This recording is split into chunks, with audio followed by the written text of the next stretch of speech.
주일 밤에 마태복음을 쭉 이제 또 살펴보면서 은혜를 받으려고 하는데요. 오늘 첫 시간 마태복음 1장 1절 아브라함과 다윗의 자손 예수 그리스도 이런 제목입니다. 우리 화면 보면서 함께 은혜를 받겠습니다. 말라기 선지자 이후 400년의 침묵기, 하나님께서 이스라엘 백성들에게 400년 동안 선지자를 보내지 않습니다. 말씀을 주시지 않습니다. 그리고 그 400년의 침묵이 깨지면서 세례 요한이 등장하고 이제 예수 그리스도가 증언되는데, 신약 성경은 그 첫 페이지 아브라함과 다윗의 자손 예수 그리스도의 계보라 이렇게 시작을 합니다. 한번 화면을 보십시오. 하나님께서 창세기부터 말라기까지 예수 그리스도가 오시기까지 하나님이 구속사를 진행해 가시는데, 하나님의 구속의 역사 가운데 이렇게 큰 두 개의 봉우리가 있습니다. 이 두 개의 큰 봉우리가 아브라함과 다윗입니다. 조금씩 올라왔던, 그러니까 예를 들어서 아벨도 있고 에녹도 있고 이삭도 있고 야곱도 있고, 그렇지만 아브라함과 다윗에게 하나님께서 언약을 주시고 하나님의 아들 그리스도를 이 땅에 어떻게 보내실 건지 그 언약 가운데 계시가 더 확연하게 드러나는, 그래서 구약의 모든 하나님의 약속들을 축약해서 아브라함과 다윗의 자손 예수 그리스도의 계보라 이렇게 설명을 하는데, 그럼 우리가 익숙하게 들어서 알고 있습니다. 아브라함의 자손 예수 그리스도, 이게 어떤 의미인가? 아브라함에게 약속하시고 그 아브라함의 자손 다윗에게 약속하시고 다윗의 혈통 유다 지파를 통해 그리스도가 오셨다. 이건 기본적인 거죠. 그 내용이 아브라함과 다윗의 자손이라는 그 의미에 그게 전부일 수는 없고 더 심오한 의미들이 여기에 함의되어 있는데, 아브라함의 자손 예수 그리스도라고 할 때 여기에 여자의 후손, 죄가 없으신 분, 중보자 이런 것들이 기본적으로 함의가 되어 있습니다. 자, 우리말 성경으로 오늘 본문을 보면 아브라함의 자손이며 다윗의 자손인 예수 그리스도의 족보, 계보, 족보. 자, 아브라함의 자손 이렇게 나오죠. 그러면 한번 돌발 퀴즈 나갑니다. 아브라함의 아들은 몇 명일까요? 예. 오, 누굽니까? 예. 그 짧은 시간에 검색을 해서 대답을 했습니다. 예. 정말 세대가 많이 다릅니다. 대단합니다. 어른들은 저렇게 검색하려고 그렇게 못하는데 8명 맞습니다. 그냥 생각하면 아브라함에게 뭐 이스마엘이 있고 이삭이 있고 2명 아닌가? 그렇게 생각하는데, 아브라함이 사라가 죽은 후에 재혼을 합니다. 그 후처 그두라를 얻어가지고 6명의 아들을 낳습니다. 합쳐서 8명의 아들이 있는데 성경은 아브라함의 자손이라고 할 때 인정받은 사람은 이삭 한 사람입니다. 자, 그러니까 이 이삭이 아브라함의 자손, 1차적으로 아브라함의 자손으로 인정을 받았는데, 그러면 이 이삭을 통해서 실제적으로 예수 그리스도의 후손으로 오시는 그 예수 그리스도의 출생, 사역 이런 것들이 이삭의 출생에 그런 계시가 여기에 담겨 있다. 이런 의미를 성경은 우리에게 가르쳐 줍니다. 자, 이삭을 낳는 여인 아브라함의 아내 사라, 원래 이름은 사레였죠. 하나님이 하시는 일은 참 오묘합니다. 아브라함과 사라를 택하시고 부르셔서 그들을 통해 그리스도를 예표하는 아들을 주시고 하나님의 구속사를 진행시켜 가시는 것이 하나님의 뜻인데, 사레는 임신하지 못함으로 자식이 없었더라. 임신하지 못하는 불임 여성을 하나님이 선택합니다. 그 중요한 아브라함의 자손의 그 아브라함의 자손을 출산해야 되는 여인인데 하나님은 불임 여성을 선택하십니다. 그리고 창세기 18장에 보면 사라에게는 여성의 생리가 끊어졌다. 하나님이 하시는 일은 언제나 우리의 생각과 많이 다릅니다. 불임 여성인데 거기에다 생리가 끊어졌습니다. 그럼 이것은 어떤 경우에도 자식을 낳을 수 없습니다. 하나님은 왜 이렇게 하실까 생각해 봐야 되는 겁니다. 이게 아브라함의 자손으로 오시는 그리스도를 우리에게 계시하시는 하나님의 방편입니다. 이 말씀이 어떻게 성취되는가 보십시오. 누가복음 1장에 가브리엘 천사가 마리아를 찾아가서 마리아여, 이 마리아가 동정녀입니다. 처녀입니다. 남자를 알지 못합니다. 근데 그 마리아에게 네가 잉태하여 아들을 낳을 것이다. 그 이름을 예수라 하라. 이렇게 얘기를 하는 겁니다. 그러면 처녀가 애를 낳는 겁니다. 이게 불임 여성이요 생리가 끊어진 여성 사례가 보여주는 겁니다.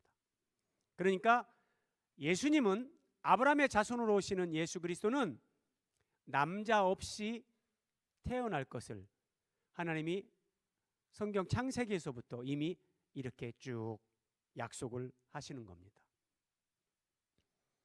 마리아가 천사에게 대답합니다. 나는 남자를 알지 못하니 어찌 이 일이 있으리까? 성령이 내게 임하시고 지극히 높으신 이의 능력이 너를 덮으실 것이다. 그래서 마리아가 성령으로 예수님을 잉태하는 겁니다. 이 메시지를 우리에게 주시기 위해서 하나님은 불임 여성이 필요했습니다. 왜요? 사람들은 너무나 순풍순풍 애를 잘 낳는 그런 여인을 데려다 놓고 그 여인이 낳은 아들을 통해 그리스도의 혈통이 이어지고 그리스도가 이렇게 태어나실 거다 안 믿습니다. 하나님이 확신의 확신 각인을 시키기 위해서 불임 여성에다가 여성의 생리가 끊어질 때까지 기다리게 하십니다. 그래서 우리 믿음의 사람에게는 항상 이런 하나님의 때를 기다리는 오랜 기다림이 필요합니다. 그러면 왜 하나님은 예수님이 남자 없이 태어나게 하셔야만 되는가? 이렇게 생각해야 됩니다.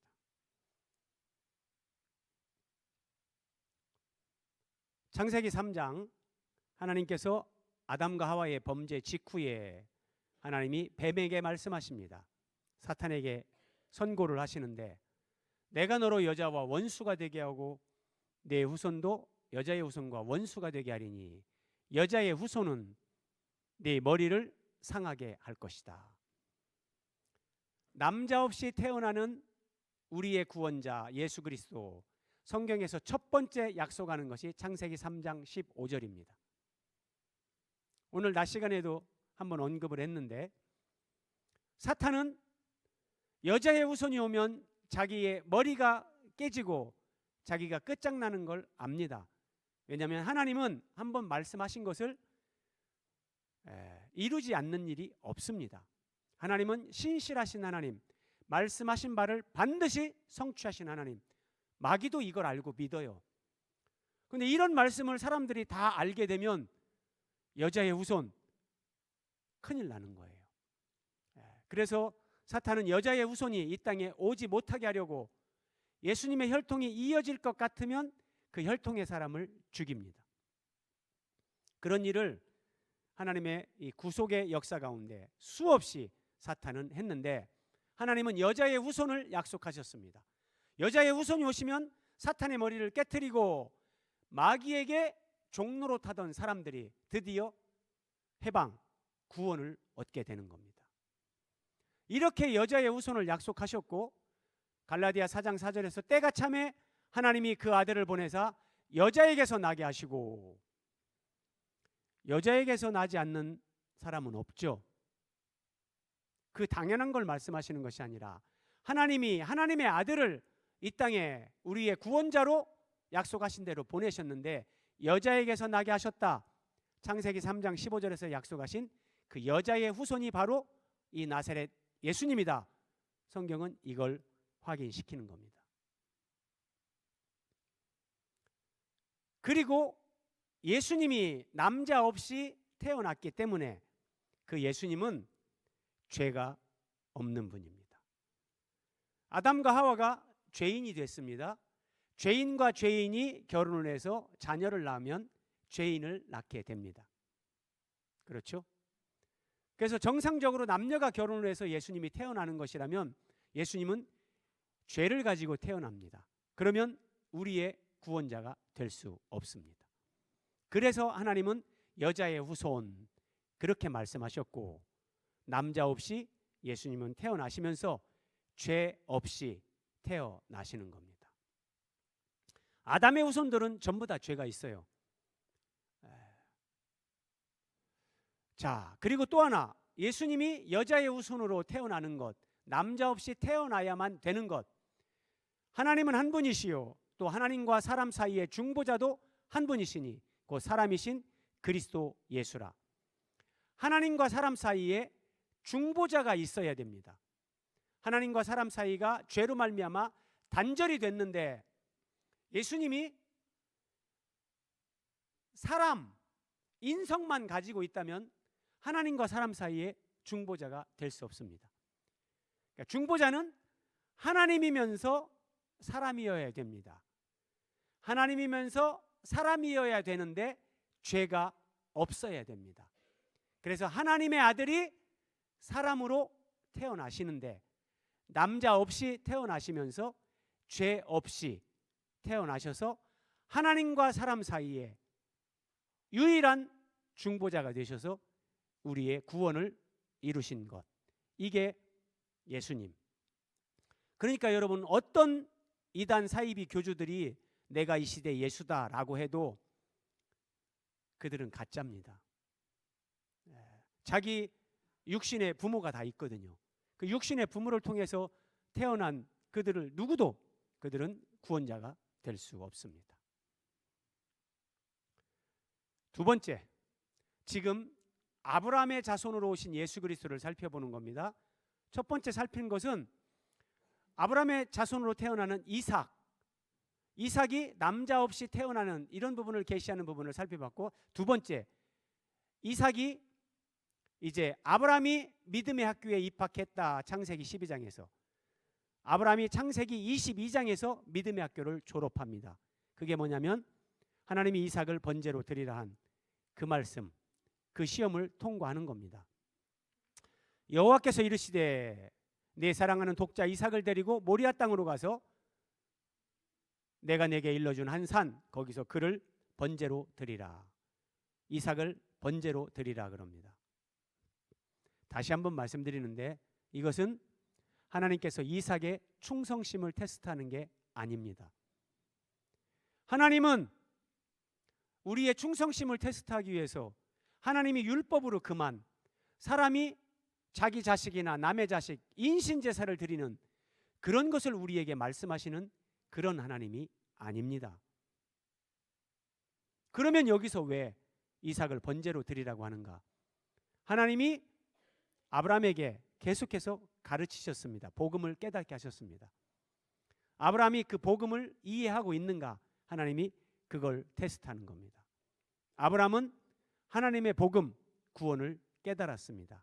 그래서 이 이삭의 죽음이 하나님이 약속하신 하나님의 독생자가 이 땅에 와서 우리를 대신해서 죽는 것이다.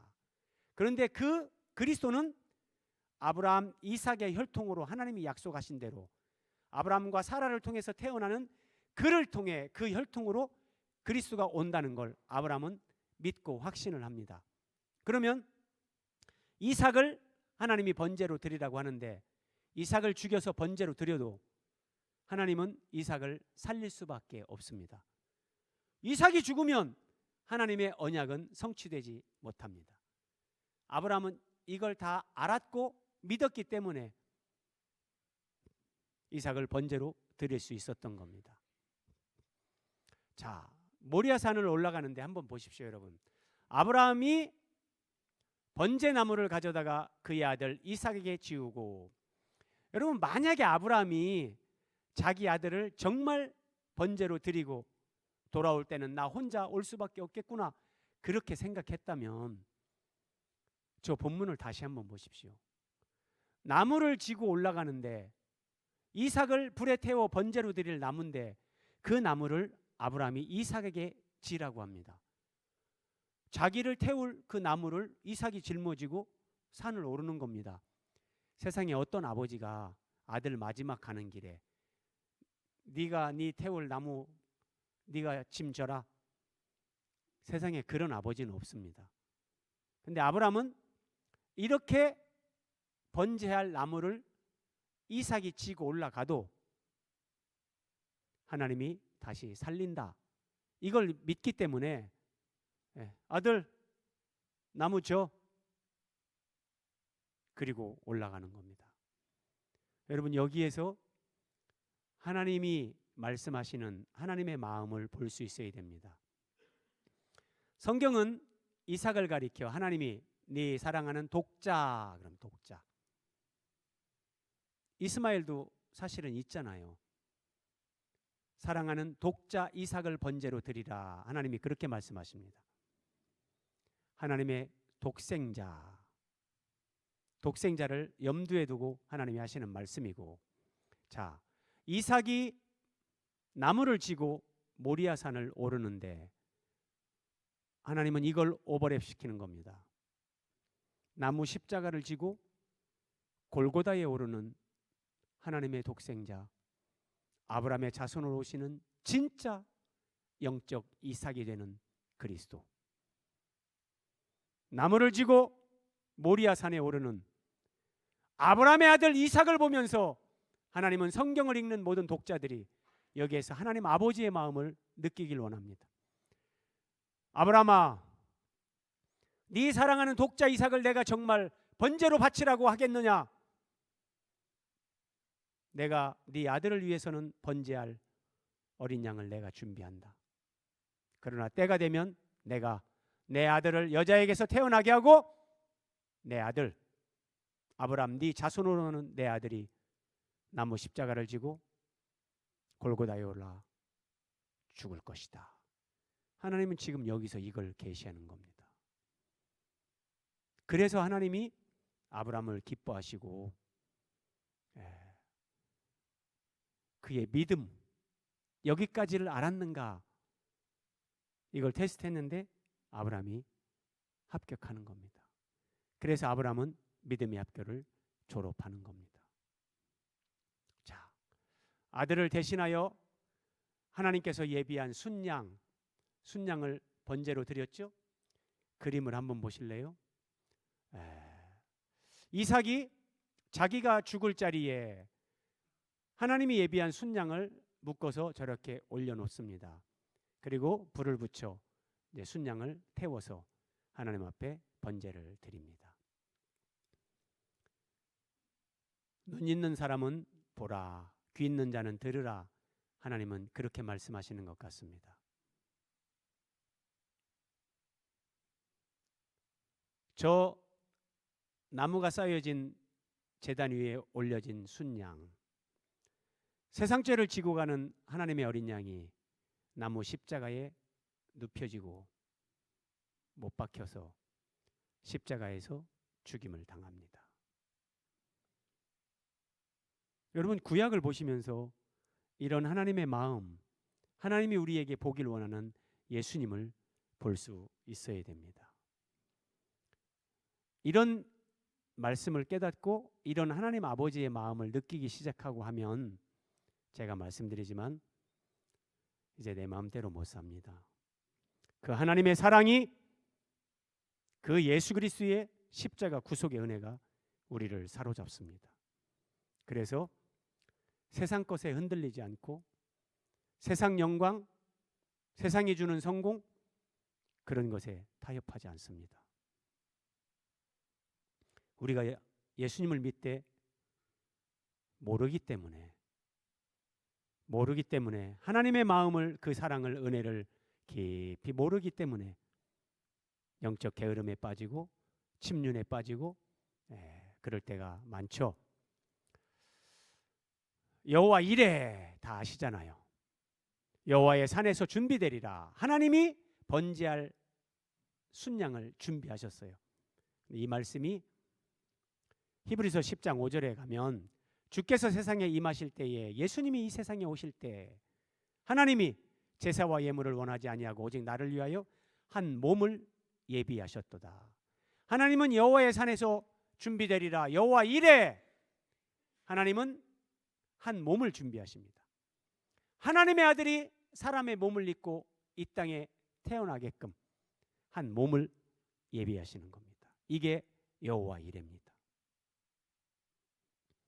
두 번째, 다윗의 자손 예수 그리스도. 우리 초등부 친구들 어쨌든 너무 조용해서 감동입니다. 정말 우리 교회 초등부 친구들 잘 훈련 받았습니다. 대부분은 막 시끄럽고 예배 방해되는데 어쨌든 대단합니다. 자, 다윗의 자손 예수 그리스도라고 할 때 성전을 건축하시는 예수님. 사무엘하 7장에서 하나님께서 다윗에게 언약을 주시는데, 내 수완이 차서 내 조상들과 함께 누울 때에 내가 내 몸에서 내 씨를 내 뒤에 세워. 일차적으로는 솔로몬이지만 궁극적으로는 다윗의 자손으로 오시는 예수 그리스도를 가리킵니다. 그는 내 이름을 위하여 집을 건축할 것이요. 자, 집을 건축한다. 성전을 건축하는 거죠. 하나님의 집인 성전을 건축합니다. 사도 베드로가 이렇게 말합니다. 보배로운 산돌이신 예수께 나아가 너희도 산돌같이 신령한 집으로 세워지고, 그는 내 이름을 위하여 집을 건축할 것이요. 예수님을 믿는 우리가 모퉁이돌 산돌이신 그 예수 그리스도를 통해서 신령한 집으로 세워지는 겁니다. 이것이 다윗의 자손으로 오시는 솔로몬의 실체이신 예수님이 하나님의 이름을 위하여 하나님의 성전, 교회를 세우는 겁니다. 너희는 하나님이 거하실 처소가 되기 위하여 그리스도 예수 안에서 함께 지어져 가느니라. 정말 꿀 같은 말씀. 이런 말씀 처음 깨달을 때 저는 너무나 감격스러워서 양해해 주시고 저는 정말 뒤집어졌습니다. 성경이, 신구약이 이렇게 연결되고 하나님이 정말 이 역사 가운데 우리를 구원하시고 이루시려는 하나님의 뜻들이 이런 것이구나. 저는 이런 거 알기 전에는 교회 그러면 예배당 건물이 교회인 줄 알았습니다. 그런 상태에서는 인격과 삶의 변화가 나타나지 않습니다. 하나님이 우리를 정말 세우시고 지으시고자 하시는 것은 예수님 안에서 우리를 하나님이 거하시는 성전으로, 그리스도의 몸인 교회로 우리를 세워가는 겁니다. 아브라함과 다윗의 자손으로 오시는 예수님이 이 일을 하시는 겁니다. 계시록에서 이것이 완성됩니다. 보라, 하나님의 장막이, 이 장막이 집으로 번역을 해도 틀리지 않습니다.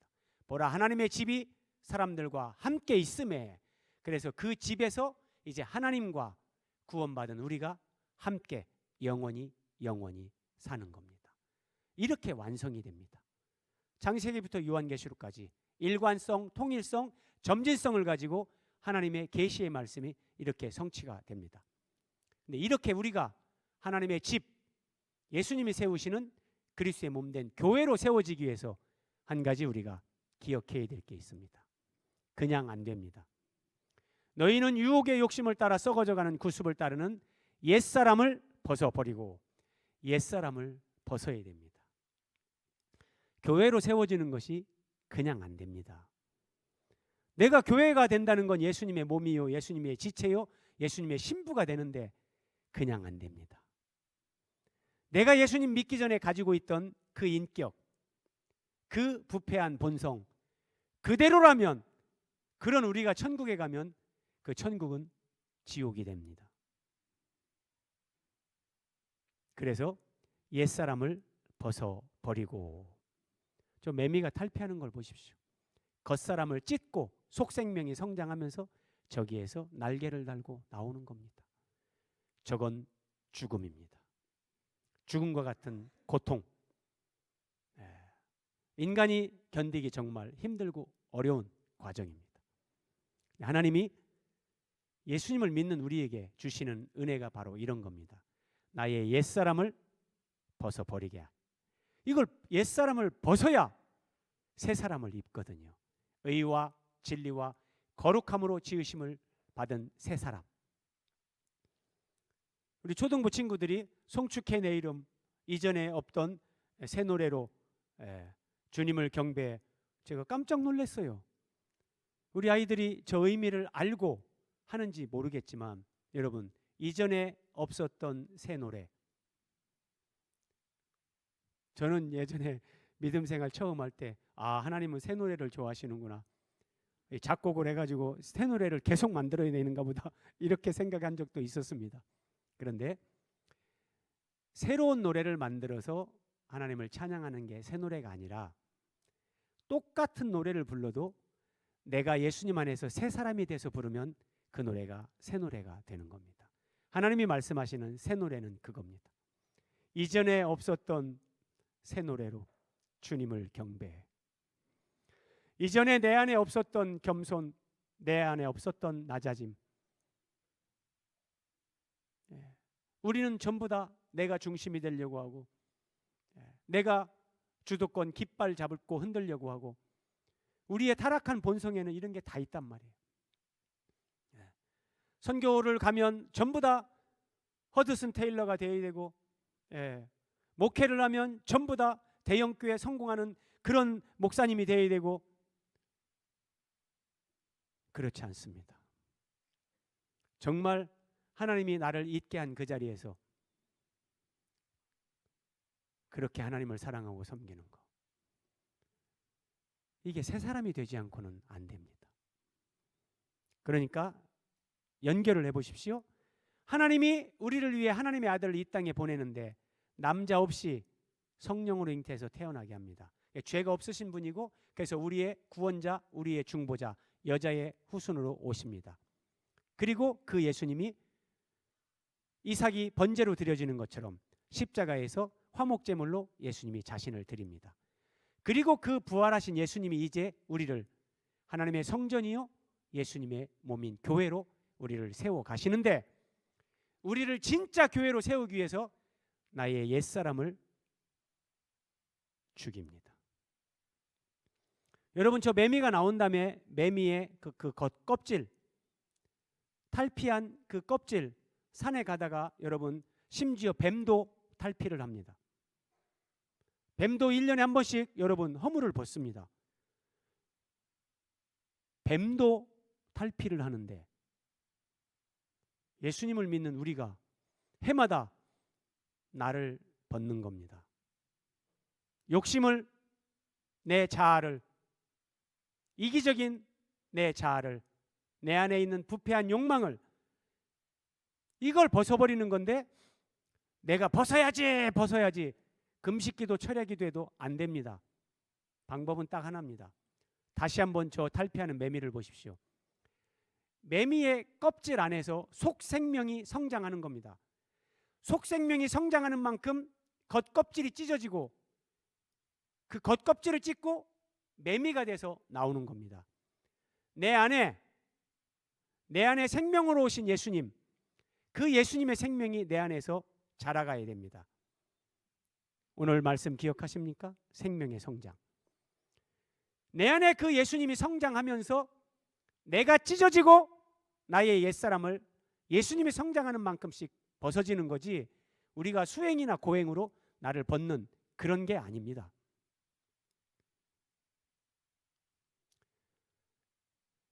오늘 마지막 이제 왕이신 예수님입니다. 하나님께서 다윗에게 이렇게 말씀하십니다. 내가 네 몸에서 내 씨를 내 뒤에 세워 그의 나라를 견고하게 하리라. 나는 그의 나라 왕위를 영원히 견고하게 하리라. 다윗도 솔로몬도 유다 나라도 망합니다. 영원히 견고한 나라가 아닙니다.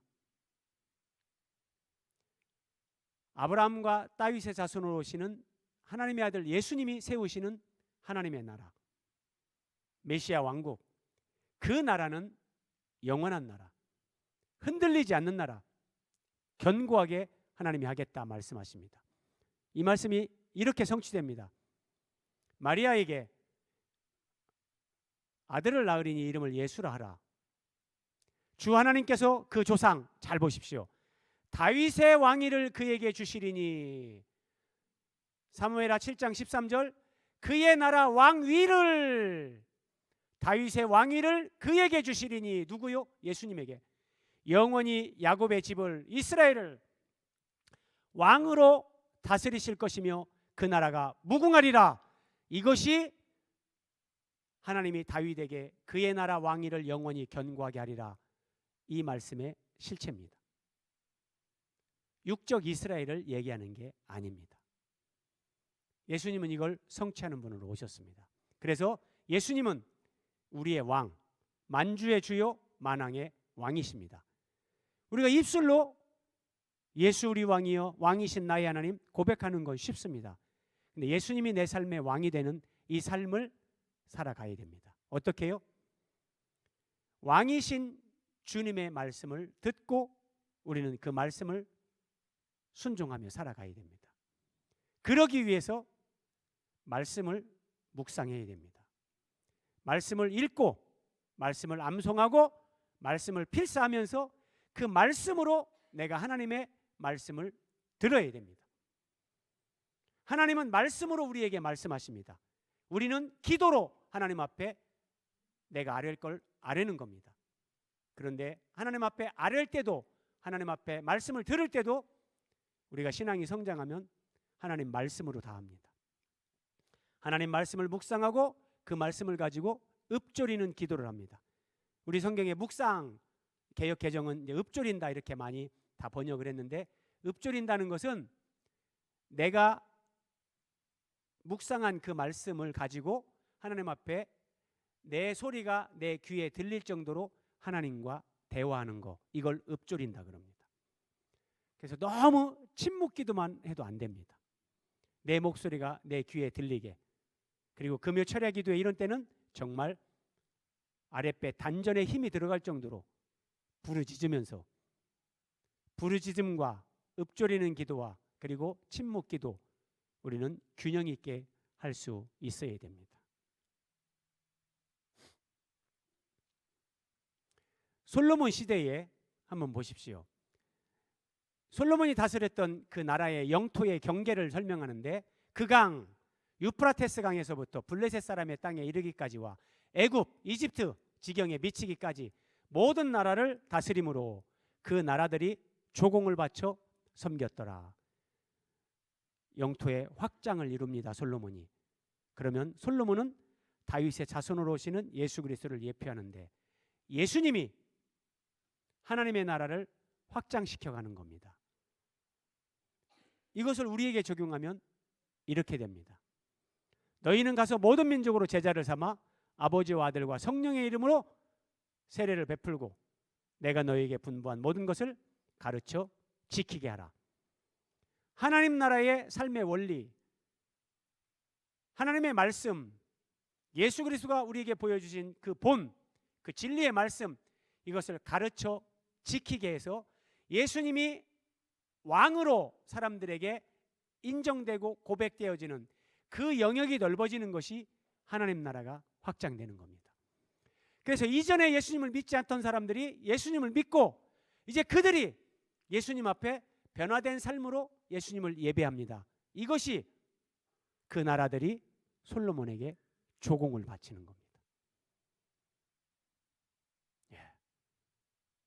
열방 가운데 있는 많은 이방인들이 예수님을 믿고 이제 그들이 주님을 향해 사랑을 고백하고 신앙을 고백하고, 하나님의 말씀을 그들이 살아가면서 그들의 인격과 삶에 맺어지는 그 말씀의 열매를 주님 앞에 드리는 것, 이것이 주님 앞에 조공을 바치는 것이요, 이것이 하나님 나라가 확장되는 겁니다. 그래서 우리는 반드시 영혼 구원을 위해 복음을 전파해야 되고, 열방 가운데 이 복음이 선포되도록 선교에 동참해야 되는 겁니다.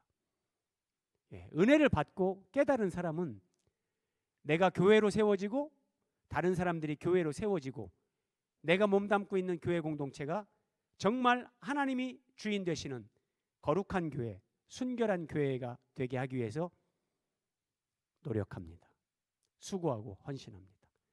그리고 이 복음이, 내가 받은 복음이 땅끝까지 전파되게 하기 위해서 선교를 위해서 기도하고, 선교를 위해 물질을 드리고, 시간을 내서 단기 선교에 참여하고, 내 인생의 몇 년은 장기로 하나님 앞에 선교로 그렇게 드리기도 합니다.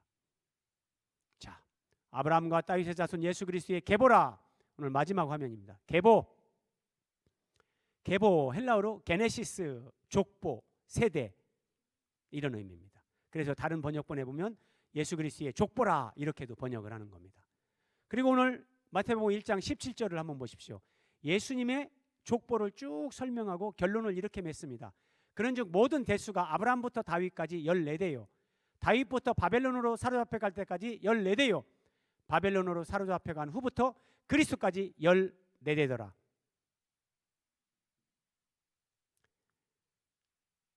예수님이 오시는 그 족보, 그 믿음의 족보가 끊어지지 않게끔 내가 그 삶을 살고 우리 가정에서 그런 노력을 우리는 다 기도하면서 해야 됩니다.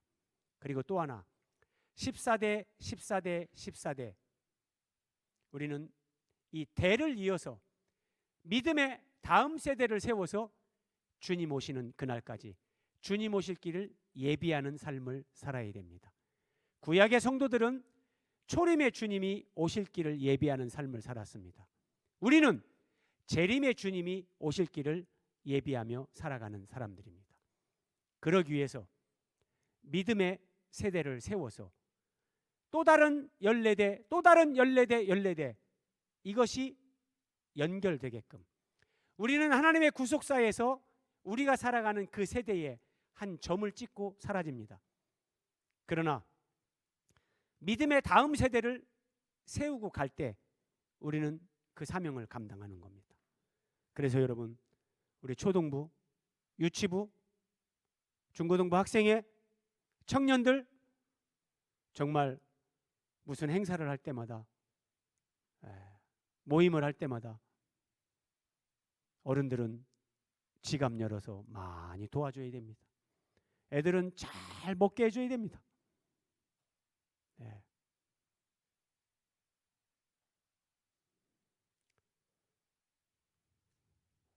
다윗의 자손 예수 그리스도, 성전을 건축합니다. 솔로몬이. 우리를 교회로 세우시는 예수님, 그리고 왕이신 예수 그리스도, 그 예수님이 나의 삶의 왕이 되시고 그 예수님이 열방과 모든 이방인들에게도 왕으로 그렇게 인정되어지고 영광을 받으시도록 우리는 이 복음을 전파하고, 그러면서 하나님 나라를 확장하고 다음 세대를 세워서 14대요, 14대요, 14대요, 그 믿음의 세대가 이어지도록 그 삶을 살아내야 됩니다. 우리가 이런 마음을 가지고 기도하며 그렇게 살고자 하면 세상이 무너지는 것 같고 더 이상 교회도 안 되겠다, 다 패배주의에 사로잡혀도 여러분, 아닙니다. 하나님이 은혜를 주시고 우리가 하나님을 의지하고 깨어서 기도하고 말씀 붙잡고 성경적인 교회, 거룩한 교회, 그런 교회를 우리가 서로 함께 세워가면서 그렇게 나아가면 주님 오실 때까지 하나님이 우리 교회를 그렇게 기쁘게 사용하시는 그런 교회가 될 수 있다고 분명히 믿습니다. 우리가 이런 사명을 감당하고 아브라함의 다윗의 자손 예수 그리스도. 그렇게 14대 믿음의 세대들이 연결되어져서 주님이 오신 것처럼 우리도 그 사명을 감당하고 주님 앞에 기쁨으로 가는 저와 여러분이 되시기를 예수님의 이름으로 기원드립니다.